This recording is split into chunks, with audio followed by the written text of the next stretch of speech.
Hello. ಹೇಳಿ. Sir ನಮಸ್ತೆ. ನಮಸ್ತೆ. ನಾನು ರವೀಂದ್ರ ಶೆಟ್ಟಿ ಅಂತ. ನಾನು ಬಜರಂಗ ದಳದ ಸಕ್ರಿಯ ಕಾರ್ಯಕರ್ತ ಒಬ್ಬ. ಓಕೆ.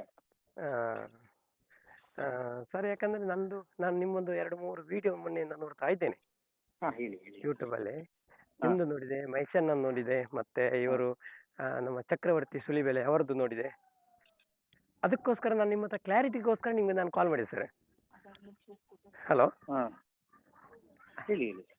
ಸರ್ ಏನಂದ್ರೆ ನೋಡಿ, ಮೊನ್ನೆ ಅವರು ಮೈಸೆಟ್ಟಿ ತಿಮ್ಮೋರಡಿ ಅವರು ಹೇಳಿದ್ರು, ಸುಳಿಬೆಲೆ ಅವರನ್ನು ಏನೋ ಹೇಳಿದ್ದಾರೆ. ಏನಂದ್ರೆ ಅವತ್ತು ಸುಳಿಬೆಲೆ ಅವರು ನಮ್ಮ ಮನೆಗೆ ಬಂದಿದ್ರು. ಅವರು ಹ್ಞೂ ಹೆಣ್ಣಿಗೆ ನ್ಯಾಯ ತೆಗೆದುಕೊಡ್ತೇನೆ ಆಮೇಲೆ ಹ್ಞೂ ಹೇಳಿ ಅಲ್ಲಿಂದ ಇವರ ಸೌಜನ್ಯನ ಮನೆಗೆಲ್ಲ ಹೋಗಿ ಬಂದಿದ್ರೆ ನಾನು 4 ತಿಂಗಳಲ್ಲಿ ನ್ಯಾಯ ತೆಗೆದುಕೊಡ್ತೇನೆ ಅಂತ ಹೇಳಿ ಹೋದವರು ಮತ್ತೆ ಬರಲಿಲ್ಲ ಅಂತ ಹೇಳಿದರು. ಓಕೆ. ಆಮೇಲೆ ಬಂದದ್ದು ಮೊನ್ನೆ ಅಂತ. ಹ್ಞೂ ಮತ್ತೆ ಅವರನ್ನು ಮತ್ತೆ ಹೇಳಿದ್ದಾರೆ, ಸುಳಿಬೆಲೆಯವರು ಇನ್ನು ನಮ್ಮ ಮನೆಗೆ ಬರ್ಲಿಕ್ಕಿಲ್ಲ, ಬಂದ್ರೆ ನಾನು ಚಪ್ಪಲಲ್ಲಿ ಹೊಡಿತೇನೆ ಅಂತ ಹೇಳಿದ್ದಾರೆ ಮಹೇಶನ್ನ. ಮನೆಗ ಮನೆಗೆ ಬಂದ್ರೆ ಇಲ್ಲಿಗೆ? ಇಲ್ಲಿಗೆ ಅಂದ್ರೆ ಅಲ್ಲಿಗೆ ಅಂದ್ರೆ ಅವರ ಮನೆಗೆ, ಅವ್ರ ಮನೆಯದ್ದು ವಿಷಯ. ಅದನ್ನ ಅವ್ರು ಹೇಳಿಲ್ಲ, ನಾನು ಅದನ್ನ ಫೋನ್ ಮಾಡಿ ವಾಪಸ್ ಹೇಳಿದ್ದೀನಿ. ಹಾಂ, ಆಯ್ತು ನೆಕ್ಸ್ಟ್. ಸರಿ. ಹಾಗೆ ಮತ್ತೆ ಅವರು ಮತ್ತೊಂದು ಹೇಳಿದ್ದಾರೆ, ಸುಳಿಬೇಲೆ ಅಲ್ಲ ಸೂಳೆಬೇಲೆ ಅಂತ ಹೇಳಿದ್ದಾರೆ ಅವರು. ಕರೆಕ್ಟ್ ಅಲ್ಲ ಸರ್? ಹೌದು. ಕರೆಕ್ಟ್ ಅಲ್ಲ? ತಪ್ಪಿಲ್ಲ ಅಲ್ಲ ನಾನು ಮಾತಾಡಿದ್ರಲ್ಲಿ? ಸರಿ ಅಲ್ವಾ? ಇಲ್ಲ. ಸುಳಿಬೇಲೆ ಅಲ್ಲ ಅವಳು ಸೂಳೆಬೇಲೆ ಅಂತ ಹೇಳಿದ್ದಾರೆ. ನೋಡಿ ಸರ್, ಅವರು ತಾಯಿಯ ಹೆಸರನ್ನ ಎತ್ತಿಲ್ಲಲ್ಲ ಸರ್, ನೀವು ತಾಯಿಯ ಹೆಸರು ಎತ್ತಿದ್ದಾರೆ, ನೀವು ತಪ್ಪಲ್ಲ ಮಾಡಿದ್ರು ಸರ್ ಅದು. ನಿಮ್ಮ ಹೆಸರೇನು? ನನ್ನ ಹೆಸರು ರವೀಂದ್ರ ಶೆಟ್ಟಿ ಅಂತ. ಸೂಳೆ ರವೀಂದ್ರ ಶೆಟ್ಟಿ ಅಂದ್ರೆ ಏನಾಗುತ್ತೆ? ಸೂಳೆ ರವೀಂದ್ರ ಶೆಟ್ಟಿ ನನ್ನ ತಾಯಿ ಹೆಸರು ಬರ್ಲಿಲ್ಲಲ್ಲ ಸರ್ ಅಲ್ಲಿ. ನಿಮ್ಮನ್ ಸೂಳೆ ಅಂದ್ರೆ ಅರ್ಥ ಏನು? ಒಂದ್ ನಿಮಿಷ ಸರ್. ಸುಳೆಬೇಲೆ ಅಂತ ಅವರ ಹೆಸರು ಇರುದು ಸುಳಿಬೇಲೆ ಅಂತ. ಅದನ್ನೇ ಹೇಳ್ತಿದ್ದೀನಿ ಕೇಳ್ರಿ. ನಾನು ಅದನ್ನ ಅದ್ರ ಕನ್ಫರ್ಮೇಶನ್ ನಾನು ತಿಮ್ರೊಟ್ಟಿ ಅವರು ನನಗೆ ಫೋನ್ ಮಾಡಿದಾಗ ನಾನು ಅದನ್ನ ಕೇಳಿದೆ. ಅವ್ರು ಅದನ್ನ ಒಪ್ಪಿಕೊಂಡ್ರು. ನಾನು ಅನ್ನೋದೇ ನಾನು ಮತ್ತೆ ಮಾತಾಡ್ತೀನಿ, ನಾನು ಮತ್ತೆ ಅಂತೀನಿ ಅಂತ ಮತ್ತೆ ಅಂದ್ರು ಅವರು. ಅದನ್ನ ಅವ್ರು ಅದ್ರಲ್ಲಿ ಏನು ಮಿಸ್ ಮಾಡಿ ನಾನು ಅವ್ರ ತಾಯಿಗೆ ಅಂದಿಲ್ಲ ಹಾಗೆ ಅಂದಿಲ್ಲ ಅಂತ ಹೇಳಿಲ್ಲ ಅವರು.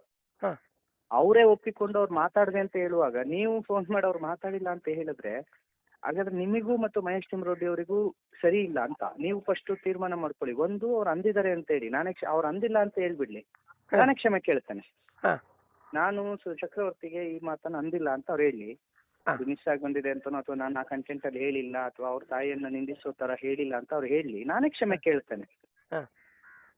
ಅಲ್ಲ ನಾನು ಅವರಿಗೆ ಯಾರನ್ನು ಕಾಂಟ್ಯಾಕ್ಟ್ ಮಾಡ್ಲಿಲ್ಲ, ನಾನು ನೇರ ಹೇಳಿದ್ದು ಅವರು ನೀವು ಬಜರಂಗ ದಳದವರು ಅಂತ ಹೇಳ್ತೀರಾ. ಅವರು ಬಜರಂಗ ದಳ ಮತ್ತು ಸಂಘಕ್ಕೆ ಬಾಯಿಗೆ ಬಂದಂಗೆ ಬೈತಾರೆ. ನೀವು ಹೇಳ್ತೀರಿ. ಇಲ್ಲ, ಮತ್ತೊಂದು ಸರ್ ನನಗೆ ಮತ್ತೊಂದು ಕ್ಲಾರಿಟಿ. ಈಗ ನೋಡಿ, ನಾವು ಈಗ 4% ಇದ್ದ ಮುಸ್ಲಿಮ್ಸರ ಕೈಯಿಂದ ನಾವು ಅಯೋಧ್ಯೆಯನ್ನು ನಾವು ವಶಪಡಿಸಿದ್ದೇವೆ, ಹೌದಲ್ವ ಸರ್? ಕರೆಕ್ಟ್ ಅಲ್ವಾ? ಈಗ 1% ಇದ್ದ ನಮ್ಮ ಜೈನರ ಕೈಯಿಂದ ನಮ್ಮ ದೇವಸ್ಥಾನ ನಮ್ಗೆ ಕೈ ನಮೋಷಕ ಮಾಡ್ಲಿಕ್ಕೆ ಆಗ್ತಿಲ್ಲ ಅಂತ ನಿಜ ಬಜರಂಗ ದಳನೇನಾ? ಬಜರಂಗ ದಳ ಸಕ್ರಿಯ ಕಾರ್ಯಕರ್ತ ನಾನೊಬ್ಬ. ಅಲ್ಲ, ಬಜರಂಗ ದಳನ ನೀವು ಹೋಗಿದ್ದೀರಾ ಶಾಖೆಗೆ? ಶಾಖೆಗೆ ಹೋಗ್ತೇನೆ, ಈಗ ಕೂಡ ಇದ್ದೇನೆ. ನಿಮ್ಮ ಶಾಖೆಯಲ್ಲಿ ಹಿಂದುತ್ವ ಅಂದ್ರೆ ಏನಂತ ಹೇಳಿ ಕೊಟ್ಟಿದ್ದಾರೆ ನೋಡಿ. ನೋಡಿ ಇವರು ಜೈನರ ಬಗ್ಗೆ ಅದು ಬಿಟ್ಬಿಡಿ. ಹಿಂದೂ ಅಂದ್ರೆ ಏನು? Definition of Hindu. ಹಿಂದೂ ಅನ್ನೋ ಶಬ್ದದ ಅರ್ಥ ಗೊತ್ತಾ ಅಂದೆ? ಹೇಳಿ ಸರ್. ಭಾರತದ ಪರಂಪರೆ, ಭಾರತದ ಭವ್ಯತೆ, ಭಾರತವನ್ನು ಒಪ್ಪುವ ಪ್ರತಿಯೊಬ್ಬನು ಕೂಡ ಹಿಂದೂನೇ. ಮುಸ್ಲಿಮು, ಅರೇಬಿಕ್, ಕ್ರೈಸ್ತರು ಮತ್ಯಾವ್ದು ಅಲ್ಲಲ್ಲಿ ಅಂತವೆ. ತಾಯಿ ಕಾಲಿ ನಮಸ್ಕಾರ ಮಾಡೋದ್ರಿಂದ ಹಿಡಿದು ಇಲ್ಲಿಯ ಸಂಸ್ಕೃತಿ. ಜೈನರು ಹೊರಗಡೆಯಿಂದ ಬಂದ್ರ ಭಾರತಕ್ಕೆ? ಅಲ್ಲ, ಇಲ್ಲಿ ಪಂಥ ಹಿಂದೂನೇ ಸರ್. ಒಂದ್ ನಿಮಿಷ ನಾನು ಹೇಳ್ತೇನೆ. ಈಗ ನೀವು ಜೈನ ಪಂಥ ಹಿಂದೂನೇ. ಈ ಜೈನರು ಹಿಂದೂ ಅಲ್ಲ ಅಂತ ನೀವ್ ಹೆಂಗ್ ಹೇಳ್ತೀರಾ? ಅಲ್ಲ ಸರ್, ಹಾಗಾದ್ರೆ ಅವರು ಈಶ್ವರನ ನಂಬುವುದಿಲ್ಲಲ್ಲ, ಎಲ್ಲಿ ಇಲ್ಲಲ್ಲ ಅವ್ರದ್ದು. ಯಾರು ಅಲ್ಲ ರೀ, ಈಗ ನೀವು ಲಿಂಗಾಯತರು ರಾಮನ್ ನಂಬಲ್ಲ ಅಂತ ಲಿಂಗಾಯತರು ಹಿಂದೂ ಅಲ್ಲ ಅಂತೀರಾ? ಹಾಗಾದ್ರೆ ಅವರ ಮನೆಯಲ್ಲಿ ನೋಡಿ, ಇಲ್ಲಿ ಕೇಳಿ ಎಲ್ಲಾ ನಮ್ಮ ನೀವು ನಾನು ಕ್ಲಾರಿಟಿ ಕೇಳ್ತೀನಿ ನಿಮ್ಮ ಹತ್ರ. ನೀವು ಜೈನ ಹಿಂದೂ ಅಲ್ಲ ಅಂದಿದ್ದಕ್ಕೆ ಕ್ಲಾರಿಟಿ ಕೇಳ್ತಿದ್ದೀನಿ. ಕೆಲವರು ವೆಂಕಟೇಶ್ವರನಿಗೆ ಹೋಗಲ್ಲ, ಶಿವನ ಆರಾಧಿಸ್ತಾರೆ, ವಿಷ್ಣುನ್ ಪೂಜೆ ಮಾಡಲ್ಲ. ಅವ್ರು ಹಿಂದೂನೋ ಅಲ್ವೋ? ಏನೇನು ಸರ್? ಕೆಲವರು ವಿಷ್ಣುವನ್ನ ಆರಾಧನೆ ಮಾಡೋದಿಲ್ಲ, ಶಿವನ ಆರಾಧನೆ ಮಾಡ್ತಾರೆ. ಹೌದು. ಹಾಗಾದ್ರೆ ಅವ್ರು ಹಿಂದೂನೋ ಅಲ್ವೋ? ಅಲ್ಲ ಅವ್ರು ಹಿಂದೆ ನೋಡಿ. ಈಗ ನಾನು ಕೃಷ್ಣನ ಆರಾಧನೆ ಹಾಗೆ ಜೈನರ ಮೊದಲ ತೀರ್ಥಂಕರ ಯಾರು? ವೃಷಭನಾಥ. ವೃಷಭನಾಥ ಯಾರು? ಋಷಭ ಅಂದ್ರೆ ಏನು? ಈಶ್ವರ. ಋಷಭ ಅಂದ್ರೆ ಏನು ಅಂದ್ರೆ ಹಾ, ಏನು ಸರ್? ನಂದಿ. ನಂದಿ, ನಂದಿ. ಹೌದು. ಹಾ, ಋಷಭ ಅಂದ್ರೆ ನಂದಿ. ಹಾ. ನಂದಿಯ ಹೆಸರಿಟ್ಟುಕೊಂಡವನು ಋಷಭನನ್ನು ಆರಾಧಿಸುವ ಋಷಭನಾಥನ ತಂದೆ ತಾಯಿ ಯಾರು? ಜೈನ ಯಾರು? ತೀರ್ಥಂಕರರು ಹೇಳಿದ್ದೇನನ್ನ, ಭಾರತದ ಪರಂಪರೆ ಜೈನರಂತೆ ಬದುಕುವುದಾದರೆ, ಭಾರತ ಜೈನವಾಗದಾದ್ರೆ ನಾನು ಜೈನನಾಗಿ ಜೈನ ಪಂಥದೊಡನೆ ಹೋಗ್ತೇನೆ. ಭಾರತ ಬುದ್ಧನ ತನವನ್ನ ಒಪ್ಪಿಕೊಳ್ಳೋದಾದ್ರೆ, ಭಾರತ ಬುದ್ಧನಂತೆ ಬದುಕುವುದಾದ್ರೆ ನಾನು ಬುದ್ಧನಾಗ ರೆಡಿ ಇದ್ದೇನೆ. ಆದ್ರೆ ಭಾರತ ಪೈಗಂಬರನ್ನ ಹೇಳೋದನ್ನ ಅಥವಾ ಕುರಾನ್ನ ಒಪ್ಪಿಕೊಳ್ಳುತ್ತೆ ಅಂದ್ರೆ ನಾನು ವಿರೋಧಿಸ್ತೀನಿ. ಯಾಕೆಂದ್ರೆ ಭಾರತ ಕುರಾನನ್ನ ಎಂದಿಗೂ ಒಪ್ಪಿಕೊಳ್ಳೋದಿಲ್ಲ. ಭಾರತ ಬೈಬಲ್ ಅನ್ನ ಎಂದಿಗೂ ಒಪ್ಪಿಕೊಳ್ಳೋದಿಲ್ಲ. ಭಾರತ ಜೈನದ ಪಂಥವನ್ನು ಒಪ್ಪಿಕೊಳ್ಳುತ್ತೆ. ಭಾರತ ನಮ್ದು ಅವ್ರದ್ದು ಡಿಫ್ರೆನ್ಸ್ ಇಲ್ಲ. ತಾಯಿ ಕಾಲಿಗೆ ನಾವು ನಮಸ್ಕಾರ ಮಾಡ್ತೀವಿ, ಭೂಮಿ ತಾಯಿ ಅಂತ ನಾವು ಕರಿತೀವಿ. ನಮಗೂ ಜೈನರಿಗೂ ಡಿಫ್ರೆನ್ಸ್ ಇಲ್ಲ ಅಂತ. ಅಂದ್ರೆ ಜೈನರು ಬೇರೆ ಅಲ್ಲ, ಬೌದ್ಧರು ಬೇರೆ ಅಲ್ಲ. ಸರಿ ಅಲ್ಲ? ಸರಿ ಸರ್, ಹಾಗಾದ್ರೆ ಅವರು ಬೇರೆ ಅಲ್ಲ. ಸರಿ ಸರ್, ಹಾಗಾದ್ರೆ ಕರೆಕ್ಟ್ ಸರ್. ಹಾಗಾದ್ರೆ ನಾವು ಒಂದೇ, ನಮ್ದು ಎಲ್ಲ ಒಂದೇ. ಹಾಗಾದ್ರೆ ಅಲ್ಲಿ ಯಾಕೆ ನಮ್ದು ಕೇಸರಿ ಧ್ವಜ ಅಲ್ಲಿ ಹಾಕ್ಲಿಕ್ಕೆ ಬಿಡುದಿಲ್ಲ? ಅಲ್ಲ, ನೀವು ಧರ್ಮಸ್ಥಳ ಬಿಡಿ, ಸೌತ್ ಕೇಂದ್ರದ ಎಷ್ಟು ದೇವಸ್ಥಾನದ ಗರ್ಭಗುಡಿ ಮೇಲೆ ಭಾಗಧ್ವಜವನ್ನ ಅಥವಾ ಕೇಸರಿ ಧ್ವಜವನ್ನ ಹಾರಿಸಿದ್ದಾರೆ? ಎಲ್ಲ ಕಡೆಯಲ್ಲಿ ಉಂಟು. ಏನ್ ಗೊತ್ತಾ ನಿಮ್ ಹೆಸರೇನಂದ್ರಿ? ನನ್ನ ರವೀಂದ್ರ ಶೆಟ್ಟಿ ಅಂತ ಸರ್. ರವೀಂದ್ರ ಅವರ, ಇದು ಒಂದು ಇಶ್ಯೂ ರೇಸ್ ಮಾಡೋದಷ್ಟೇನೆ. ಅಲ್ಲಿ ಅನ್ನದಾನ ಮಾಡ್ತಿದ್ದಾರಲ್ಲ, ಅದು ಭಾರತದ ಪರಂಪರೆ, ಭಾರತದ ಸಂಸ್ಕೃತಿ, ಅದೇ ಹಿಂದುತ್ವ. ನಿತ್ಯ ಬಂದವರಿಗೆ ಅನ್ನ ಕೊಡುವುದು ಹಿಂದುತ್ವ. ಸರಿ, ಅಲ್ಲಿ ಒಂದು ಅನ್ನ ಕೊಡುವುದು ಹಿಂದುತ್ವ. ಅಲ್ಲಿ ಧ್ವಜವನ್ನ ಆರಿಸ್ಲೇಬೇಕು ಅಂದ್ರೆ ನೀವ್ ಹೇಳುದು ಕೇಸರಿ ಹಿಂದುತ್ವ ಅಂತನಾ? ಕೇಸರಿ ಹಿಂದುತ್ವ ಅಲ್ಲ. ಮತ್ತೆ ಕೇಸರಿ ನಮ್ಮ ಅಂದ್ರೆ ನಾವೊಂದು ಧ್ವಜವನ್ನ ಮಾಡ್ಕೊಂಡಿದ್ದೀವಿ. ಧ್ವಜ ನಮ್ಮ ಸಂಕೇತ ಅಷ್ಟೇ. ಅದು ನಮ್ಮ ಸಂಕೇತ. ನಾವು ಪ್ರತಿನಿಧಿಸ್ತೀವಿ ಅದನ್ನ. ನಾವು ಪ್ರತಿನಿಧಿಸ್ತೀವಿ ಅದನ್ನ. ಹಂಗಂದ ಮಾತ್ರಕ್ಕೆ ಅದು ಇದ್ರೆ ಮಾತ್ರ ಹಿಂದುತ್ವ ಅಂತ ಹೇಳೋದು ತಪ್ಪು ಅಂತ. ಅದು ಧ್ವಜ ಇರಲಿ, ಧ್ವಜ ಇಲ್ಲದಿರಲಿ, ನಮಗೆ ಅಲ್ಲಿ ನಾವು ಕಾರ್ಯ ಮಾಡ್ತೇವಲ್ಲ, ಹಿಂದುತ್ವದ ಕಾರ್ಯ ಮಾಡ್ತೇವಲ್ಲ, ಅದು ಮುಖ್ಯ ಅಂತ. ಈಗ ನೋಡಿ, ನನಗೆ ಸಂಘದ ಇದು ಬರುವುದಿಲ್ಲ, ಯಾವುದು ಸಂಘದ ಮೊದಲ ಪ್ರಾರ್ಥನೆ ಗೀತೆ ಬರಲ್ಲ. ಹಾಗಾದ್ರೆ ನಾನು ಸಂಘದ ಕಾರ್ಯಕರ್ತ ಆಗೋದಕ್ಕೆ ಸಾಧ್ಯ ಇಲ್ವಾ? ಇಲ್ಲ, ಅದು ಸಂಘದ ಕಾರ್ಯಕರ್ತ ಅಲ್ಲದೆ ಹಿಂದೂ ಹೌದಲ್ವಾ? ಅಂದ್ರೆ ನಾನ್ ಕೇಳ್ತಿರೋದು ನಿಮ್ಮನ್ನ ಹಿಂದೂ ಅದು ಪಕ್ಕಕ್ಕಿಡಿ. ಸಂಘದ ಕಾರ್ಯಕರ್ತ ಆಗ್ಬೇಕು ಅಂದ್ರೆ ಪ್ರಾರ್ಥನಾ ಗೀತೆ ಬಂದ್ರೆ ಮಾತ್ರ ಸಂಘದ ಕಾರ್ಯಕರ್ತನ, ಅಥವಾ ಸಂಘದ ಒಂದು ಸಣ್ಣ ಸೇವೆ ಮಾಡಿದ್ರು ಒಂದು ಕಾರ್ಯಕರ್ತ ಆಗ್ತಾನ? ಕಾರ್ಯಕರ್ತನೆ. ಹೌದಲ್ಲ, ಹಂಗೆ. ಅಂದ್ರೆ ಪ್ರಾರ್ಥನೆ ಬಂದ್ರೆ ಮಾತ್ರ ಅಂದ್ರೆ ಪ್ರಾರ್ಥನೆಗೆ ವ್ಯಾಲ್ಯೂ ಇಲ್ವಾ ಅಂದ್ರೆ ಪ್ರಾರ್ಥನೆಗೆ ವ್ಯಾಲ್ಯೂ ಇದೆ. ಪ್ರಾರ್ಥನೆ ಒಂದೇ ಸಂಘದ ಉದ್ದೇಶ ಅಲ್ಲ ಅಂತ. ಸರಿ. ಹಿಂದುತ್ವ ಕೇಸರಿ ಹಿಂದುತ್ವ ಹೌದು. ಅಂದ್ರೆ ಕೇಸರಿ ಇದ್ದರೇನೆ ಹಿಂದುತ್ವ ಅಂತ ಇಲ್ಲ. ಈಗ ನೋಡಿ, ಅನೇಕ ಬಣ್ಣಗಳಿದಾವೆ, ಕೇಸರಿ ಮಾತ್ರ ಅಲ್ಲ. ಹೌದು. ಅಲ್ಲ, ನಮ್ಗೆ ಸಂಕೇತವಾಗಿ ಬಂದದ್ದು ನಮ್ದು ಕೇಸರಿ. ಯಾಕಂದ್ರೆ ನಾವು ಮಾಡ್ಕೊಂಡಿರೋದು ಕೃಷ್ಣನ ಅರ್ಜುನನ ರಥದಲ್ಲಿ. ಹೌದು, ಅರ್ಜುನನ ರಥ ನೀವು ಮಹಾಭಾರತವನ್ನು ತಗೊಳ್ತೀರಾ? ಹೌದು. ಸರಿ, ಆಯ್ತು. ಅದರಲ್ಲಿ ರಾಮನ ಚಿಹ್ನೆ ಯಾವುದು? ರಾಮನ ಧ್ವಜ ಯಾವುದು? ಕೇಸರಿ ಅಲ್ವಾ? ಅಲ್ಲ, ಧ್ವಜ ಯಾವುದು ಅಂತ ಗೊತ್ತಿಲ್ಲ ಸರ್. ರಾಮನ ರಥದ ಮೇಲೆ ಧ್ವಜ ಯಾವುದು? ಅದು ಗೊತ್ತೇ, ಅದು ಕೇಸರಿ ಅಲ್ವಾ? ಕೇಸರಿ. ಆಯ್ತು. ಈಗ ಲಿಂಗಾಯತರು ಹಸಿರನ್ನ, ವೀರಶೈವರು ಹಸಿರು ಧ್ವಜ ಇಟ್ಕೊಂಡಿದ್ದಾರೆ, ಕೆಲವರು ನೀಲಿ ಧ್ವಜ ಹಿಡಿದಿದ್ದಾರೆ, ಕೆಲವರು ಹಳದಿ ಧ್ವಜ ಹಿಡಿದಿದ್ದಾರೆ. ಆ ಮಠಕ್ಕೊಂದೊಂದು ಧ್ವಜ ಇದೆ. ಅಂದ್ರೆ ಅವ್ರನ್ನೆಲ್ಲ ಹಿಂದೂ ಅಲ್ಲ ಅಂತೀರೇನು? ಇಲ್ಲ, ಹಿಂದೂಗಳಲ್ವಾ? ಅಂದ್ರೆ ಧ್ವಜದಿಂದ ಹಿಂದುತ್ವ ಅಲ್ಲ ಅಂತ ಅಲ್ಲ, ವ್ಯಕ್ತಿತ್ವದಲ್ಲಿ ಬರಬೇಕು. ಯಾಕೆ ಧರ್ಮಸ್ಥಳಕ್ಕೆ ಕೇಳ್ತಾರೆ ಧ್ವಜ ಹರಿಸಿ ಅಂತ ಅಂದ್ರೆ, ಧರ್ಮಸ್ಥಳ ಮೊದಲಿಂದ ಸರ್ವಧರ್ಮವನ್ನ ಪಾಲಿಸ್ಕೊಂಡು ಬಂದಿದೆ. ಅಂದ್ರೆ ಈ ಮಠವನ್ನ ಯಾವುದೇ ಮತ ಪಂಥಗಳನ್ನ ನೋಡದೆ ಧರ್ಮಸ್ಥಳ ಶ್ರೇಷ್ಠವಾಗಿ ಧರ್ಮಕ್ಷೇತ್ರವಾಗಿದೆ. ಅದು ಇಡೀ ದಕ್ಷಿಣ ಕನ್ನಡಕ್ಕೆ ಹೆಸರಾಂತ ಒಂದು ಮತ್ತು ಬಹಳ ಶಕ್ತಿವಂತ ಅಣ್ಣಪ್ಪ ಸ್ವಾಮಿ ಯಾವತ್ತೂ ಕೂಡ ಮುಸಲ್ಮಾನ್ ಬಂದ್ರು ಅವನಿಗೇನು ಅನ್ನದಾನ ಮಾಡ್ಬೇಕು ಮಾಡುತ್ತೆ, ಕ್ಷೇತ್ರದ ಏನ್ ಕೊಡ್ಬೇಕು ಕೊಡ್ತಾ ಬಂದಿದ್ದಾರೆ. ಅಲ್ಲಿ ಅನ್ನ ಕೊಡುವಾಗ ಯಾಕೆ ಸರ್ ಭೇದ ಮಾಡ್ತಾರೆ ಅವರು? ಯಾವುದು? ಜೈನರಿಗೆ ಸುಬ್ರಹ್ಮಣ್ಯವನ್ನ ಯಾಕೆ ಕೇಳೋದಿಲ್ಲ? ಸುಬ್ರಹ್ಮಣ್ಯದಲ್ಲಿ ಯಾಕೆ ಪ್ರಶ್ನೆ ಮಾಡೋದಿಲ್ಲ? ಏನಾಗಿದೆ ಸುಬ್ರಹ್ಮಣ್ಯದಲ್ಲಿ ನೀವಿಲ್ಲ ಅನ್ನದಾನ ಇಲ್ಲಿ ಹೆಂಗ್ ಮಾಡ್ತೀರೋ ಹಂಗೆ ಅಲ್ವಾ? ಅಲ್ಲೂ 2 ಪಂಕ್ತಿ ಇದೆಯಲ್ವಾ? ಅದು ಅಲ್ಲಿ ಆಚಾರ ಕಣ್ರಿ, ಅಲ್ಲಿ ಆಚಾರ ಅದು. ಅಲ್ಲಿ ನಡೆದುಕೊಂಡು ಬಂದಿರೋದು. ಇಲ್ಲಿ ಬ್ರಾಹ್ಮಣ ಅಂತ ತೆಗೆದು ಎಲ್ಲಿ ಬ್ರಾಹ್ಮಣರು ನಡೆಸ್ತಿರ್ತಾರೋ ಅಲ್ಲಿ ಬ್ರಾಹ್ಮಣ್ಯ ಅನ್ನೋದು, ಎಲ್ಲಿ ಜೈನರು ನಡೆಸ್ತಿರ್ತಾರೋ ಅಲ್ಲಿ ಜೈನ ಅನ್ನೋದು, ಎಲ್ಲಿ ಬೇರೆ ಕ್ಯಾಸ್ಟ್ ಗೌಡ್ರು ನಡೆಸ್ತಾ ಇದ್ರೆ ಇವರು ಗೌಡ್ರದೇ ಆಡಳಿತ, ಗೌಡ್ರ ದರ್ಪ ಅನ್ನೋದು, ಅಂದ್ರೆ ನಮ್ಮನ್ನ ಒಡಿಲಿಕ್ಕೆ ಬೇಕಾದಂತ ತಂತ್ರಗಳಿವು. ನಾವು ಒಳಗಾಗಬಾರ್ದು. ಅಲ್ಲ ಇನ್ನು ಬೇಕಾಗಿರೋದೇನು, ನಮಗ್ ಬೇಕಾಗಿರೋದೇನು, ಧರ್ಮಸ್ಥಳ ಇಲ್ಲಾದ್ರೆ ಕೆಟ್ಟದ್ದು ಮಾಡ್ತಿದ್ಯಾ? Correct sir. ಹಾಗಾದ್ರೆ ನಮ್ಮ ನಾನು ಸರಿ ಕರೆಕ್ಟ್ ಸರ್. ಹಾಗಾದ್ರೆ ನಮ್ಮ ಹಿಂದೂ ಹೆಣ್ಣು ನಾನು ಸ್ವಲ್ಪ ಬಿಸಿ ಇದ್ದೀನಿ, ಸಿಗ್ತೀನಿ ಆರಾಮ್. ಹಾ ಹೇಳಿ, ಏನಾರು ಹೇಳೋದಿತ್ತಾ? ಹಲೋ ಅಲ್ಲ ನನ್ನ ಹತ್ರ ಹಾ ಅಲ್ಲ ಸರ್, ಅಲ್ಲ ಹೇಳಿ ಹೇಳಿ ಹೇಳಿ, ನಾನು ಮಾತಾಡ್ಬೋದಾ? ಹಾ ಹೇಳಿ ಹೇಳಿ. ಸರ್ ಇಲ್ಲಿ ಕೇಳಿ, ನಾನು ಹಾಗಾದ್ರೆ ನೋಡಿ ಸರ್, ನಮ್ಮ ಹಿಂದೂ ಹೆಣ್ಣು ಮಕ್ಕಳನ್ನು ಯಾಕೆ ಟಾರ್ಗೆಟ್ ಮಾಡ್ತಾರೆ? ಹಿಂದೂ ಹೆಣ್ಣು ಮಕ್ಕಳನ್ನು ಮದುವೆ ಅಲ್ಲಿ ಧರ್ಮಸ್ಥಳ ವೀರೇಂದ್ರ ಹೆಗ್ಡೆ ಅವರ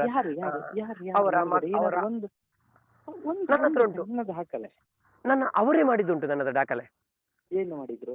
ಅವರೊಂದು ಒಂದು ಟೀಚರ್ನ ನಾದಿನಿಯನ್ನು, ಟೀಚರ್ ಒಂದು ಮಾಸ್ಟ್ನ ನಾದಿನಿಯನ್ನು ಅಲ್ಲಿ ಕರ್ಕೊಂಡು ಅತ್ಯಾಚಾರ ಮಾಡಿ, ಇವರು ಉಡುಪಿಯಿಂದ ಒಂದು ಮಾಸ್ಟ್ ಇದ್ರು ಪ್ರೊಫೆಸರ್, ಅವರ ಹೆಂಡತಿಯ ತಂಗಿಯನ್ನು ಅಲ್ಲಿಗೆ ಕರ್ಕೊಂಡ್ಬಂದು, ಅಲ್ಲಿ ದೇವು ಎಂಬ ಒಬ್ಬ ಲೈಟಿಂಗ್ನವ ಇದ್ದ, ಅವನು ಕರ್ಕೊಂಡು ಬಂದು ಅಲ್ಲಿ ಕೊಟ್ಟು ಅವರು ಅತ್ಯಾಚಾರ ಮಾಡಿಬಿಟ್ಟಿದ್ದಾರೆ.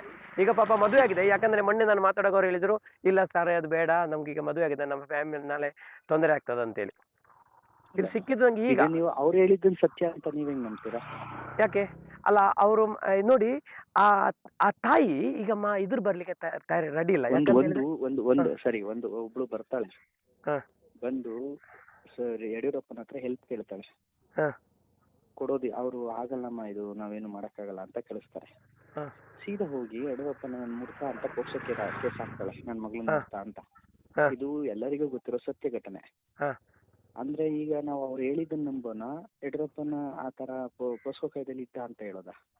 ಸರಿ, ಕರೆಕ್ಟ್, ಎಲ್ಲರಿಗೂ ಗೊತ್ತಿರೋದು. ಸರಿ, ಹಾಗಾದ್ರೆ ಸೌಜನ್ಯ ವಿಷಯದ ಬಗ್ಗೆ ನೀವೇನು ಹೇಳ್ತೀರಾ ಸರ್? ನಾನು ಸೌಜನ್ಯ ನ್ಯಾಯ ಸಿಗಬೇಕು, ಬಟ್ ಅದನ್ನ ನೀವು ಧರ್ಮಸ್ಥಳದ ಮೇಲೆ ಕಟ್ಟಬೇಡಿ. ಅಲ್ಲ, ಧರ್ಮಸ್ಥಳದ ಮೇಲೆ ಯಾರು ಕಟ್ಟಲಿಲ್ಲ ಸರ್, ನಾನು ಕಟ್ಟಿದ್ದಾರಲ್ಲ. ನೀವು ಸೌಜನ್ಯ ಪರ ಹೋರಾಟ ಆದ್ರೆ ಸೌಜನ್ಯ ಪರ ಹೋರಾಟ ಮಾಡಿ. ಸೌಜನ್ಯ ಪರ ಹೋರಾಟಗಾರರು ಯಾಕೆ ಧರ್ಮಸ್ಥಳದ ವಿಚಾರಕ್ಕೆ ಬರ್ತಾರೆ? ಇಲ್ಲ, ಧರ್ಮಸ್ಥಳ ನಾನೀಗ ಯಾಕೆ ಮಾಡಿ ಇಲ್ಲಿ ಜೈನರಿದ್ದಾರೆ, ಈ ವಿಚಾರ ನಿಮಗೆ ಯಾಕೆ? ಸೌಜನ್ಯನ ಪರ ನ್ಯಾಯಕ್ಕೆ ಸೌಜನ್ಯನ ಪರ ಹೋರಾಟ ಮಾಡಿ. ಏನೋ ಹೈಕೋರ್ಟ್ ಹೇಳಿದೆ ಅಂತ ನೀವೇ ಹೇಳ್ತೀರಲ್ಲ, ಕಮೆಂಟ್ ಮಾಡಿ ಅಂತ, ಹೋಗಿ ಸಿದ್ದರಾಮಯ್ಯ ಹೇಳಿ ಕಮೆಂಟ್ ಮಾಡಕ್ಕೆ. ಇಲ್ಲಿ ವೀರೇಂದ್ರ ಹೆಗ್ಡೆ ಅವ್ರ ವಿರುದ್ಧ ಯಾಕೆ ಬರ್ತೀರಿ? ಅಲ್ಲ, ವೀರೇಂದ್ರ ಹೆಗ್ಡೆ ಅಲ್ಲ, ನಾವು ಸೌಜನ್ಯ ಅಲ್ಲ, ನಾನು ಕೇಳಿದ್ ನಾನೊಬ್ಬ ಕೇಳ್ತಿರೋದು, ಯಾವುದೇ ಸೌಜನ್ಯ ಪರ ಹೋರಾಟಗಾರನು ಕೂಡ ಸೌಜನ್ಯ ಪರ ಬೇಕಾಗಿರುವ ನ್ಯಾಯ ಕೇಳೋದ್ ಬಿಟ್ಬಿಟ್ಟು ಸಮೀರ್ನಿಂದ ಈ ಆರಂಭದ ಮಹೇಶ್ ತಿಮ್ರೋಟಿ ಅವರಿಂದ ಈಗಿನ ಸಮೀರ್ವರೆಗೂ ಕೇಳಿದ್ದೇನು, ಬಂದಿದ್ದೆಲ್ಲಿಗೆ?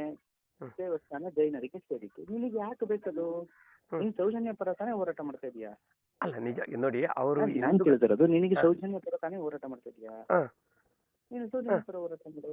ನೀನ್ ಸೌಜನ್ಯಗಳಿಗೆ ಬೇಕಾಗಿರೋ ನ್ಯಾಯ ಕೇಳು. ನೀನ್ ಸಿದ್ದರಾಮಯ್ಯ ಕೇಳು, ಕೋರ್ಟ್ ಸಿಟ್ ಕಮಿಟ್ ಮಾಡಿ ತನಿಖೆ ಮಾಡಿ ಅಧಿಕಾರಿಗಳನ್ನ ಅಂತ ಹೇಳಿದೆ. ದಯವಿಟ್ಟು ನಿನ್ನ ಸಿಟ್ ಕಮಿಟ್ ಮಾಡಿ ಅಂತ ಸಿದ್ದರಾಮಯ್ಯನ ಪ್ರಶ್ನೆ ಮಾಡೋದು ಬಿಟ್ಟು ಧರ್ಮಸ್ಥಳವನ್ನ ನೀವು ಸರ್ಕಾರಕ್ಕೆ ಕೊಡಿ, ಧರ್ಮಸ್ಥಳವನ್ನ ನೀವು ಅಲ್ಲಿ ಭಾಗಧ್ವಜ ಹರಿಸಿ, ಧರ್ಮಸ್ಥಳ ಜೈನರ ಕೈಯಲ್ಲಿದೆ, ಅದು ಹಿಂದೂಗಳ ಕೈ. ನಿಮ್ಗೆ ಯಾಕೆ ತಂಟೆ ತಪ್ಪಾಗ್ತದೆ? ಅದು ಯಾರ ಕೈಲಿರ್ಬೇಕು, ಏನಿರ್ಬೇಕು, ಅದು 10 ವರ್ಷದಿಂದ ನಡ್ಕೊಂಡು ಬಂದಿದೆ. ಧರ್ಮಸ್ಥಳ ಧರ್ಮ ಕಾರ್ಯವನ್ನ ಮಾಡ್ಕೊಂಡು ಹೋಗುತ್ತೆ ಬಿಡಿ.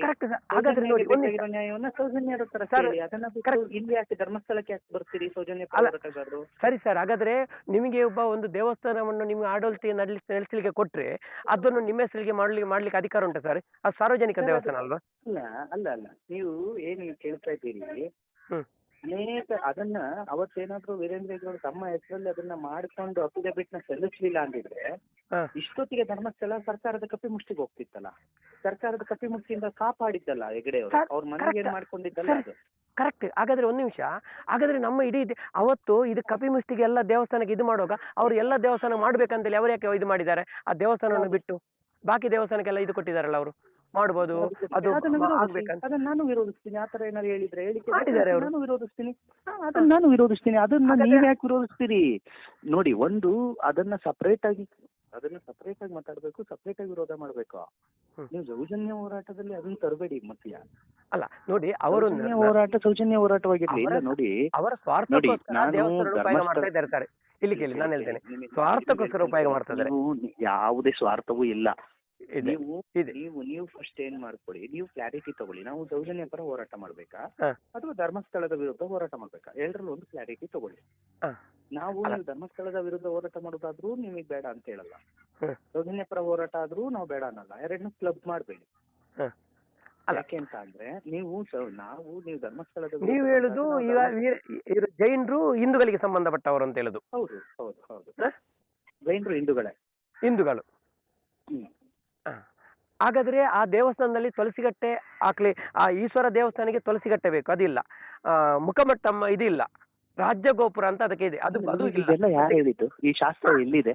ಅಲ್ಲ, ನಾನು ಅಲ್ಲಿಗೆ ಹೋಗಿದ್ದೇನೆ, ನಾನು ನೋಡಿದ್ದೇನೆ. ನಮ್ಮದು ನೀವು ಹಿಂದೂ ಶಾಸ್ತ್ರ ಅಂತ ಎಲ್ಲಿದೆ ಇದು ಅಂತ ನಿಮ್ಗೆ ಯಾರು ಹೇಳಿದ್ದು? ಈಶ್ವರನ ದೇವಸ್ಥಾನದಲ್ಲಿ ತುಳಸಿ ಕಟ್ಟೆ ಇರ್ಲೇಬೇಕಂತ?